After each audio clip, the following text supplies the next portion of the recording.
Kalau hujan, ya kita selalu basah-basahan gitu. Harus pinter-pinter jaga diri biar nggak drop gitu.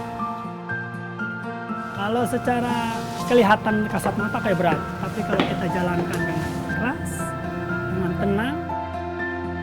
Bukan masalah materi, masalahnya menolong sesama. Rasanya nikmat banget bagi saya. Yang berakhir insya Allah nanti kita tetap ada aksi serupa.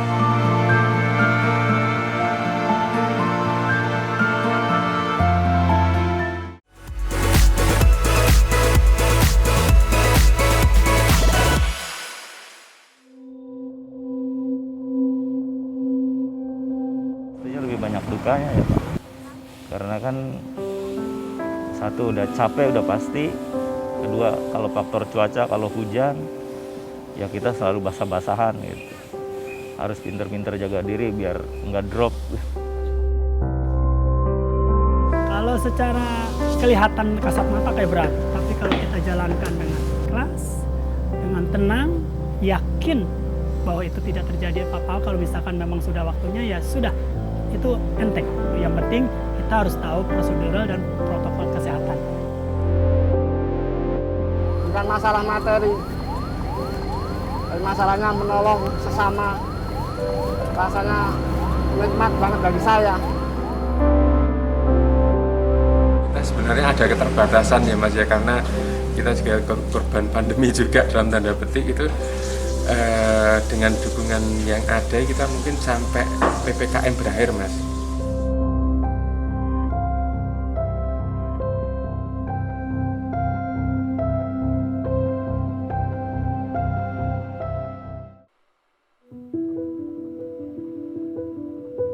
Gimana kita merasa sedih juga gitu.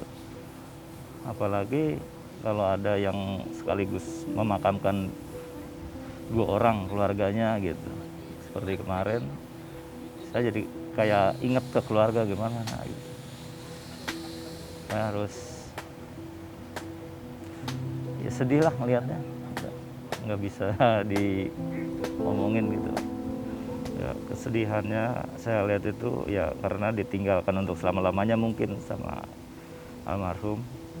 Kadang-kadang ada yang sampai jatuh pingsan juga. Ya, biasanya kan pemakaman itu kita 1 orang untuk mengajankan.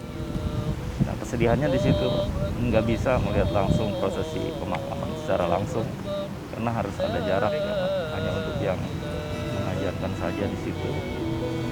Keluarga hanya dari jauh, setelah ditutup baru keluarga bisa datang ke makam itu. Itu pun hanya 4 orang. Pandemi ini orang keluar atau orang menjauh dari yang kena musibah, kita maju. Ibaratnya ada nilai tersendiri, bukannya membanggakan diri, tapi ada rasa senang sekali di situ. Kalau dukanya, pada saat kita mau melakukan pemusaran, perlengkapannya kurang. Jadi kita bingung, kita sudah mau lakukan terbaik, nggak taunya kurang, ada kekurangan, misalkan plastik kah, kita bingung. Atau kekurangan bahan-bahan yang kita perlukan.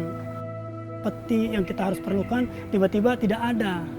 Kadang kita bingung, bagaimana ini udah harus segera gitu. Sedangkan mayat ini, jenazah ini harus segera kita pusarkan atau kita kuburkan secepat mungkin. Awalnya saya diajak teman untuk menjadi driver mobil ambulan. Jadi karena ada tawaran untuk sebagai relawan, saya langsung ya setuju. Karena sisa umur saya itu saya sumbangkan karena saya tidak bisa menyumbang dengan materi yang lebih besar. Jadi materi saya, tenaga saya yang saya sumbangkan.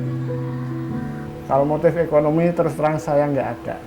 Saya sudah cukup, semuanya cukup walaupun kehidupan saya seperti ini. Saya nggak pernah ada kekurangan.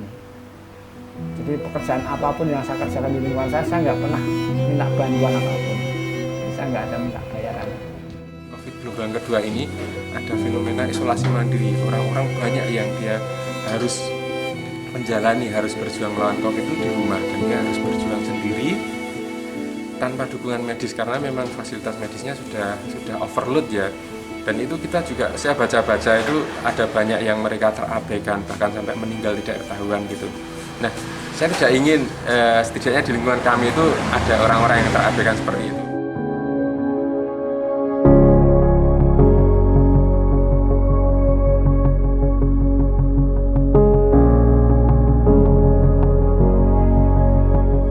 Corona ini cepat berlalu, Pak. Kita bisa bersilaturahmi satu dengan yang lain, bisa kumpul dengan keluarga. Dari awal saya sendiri tidak ada punya pikiran bahwa untuk mendapatkan materi atau mencari materi di tim relawan ini. Karena bisa membantu orang, sekarang bantuan itu penting sekali.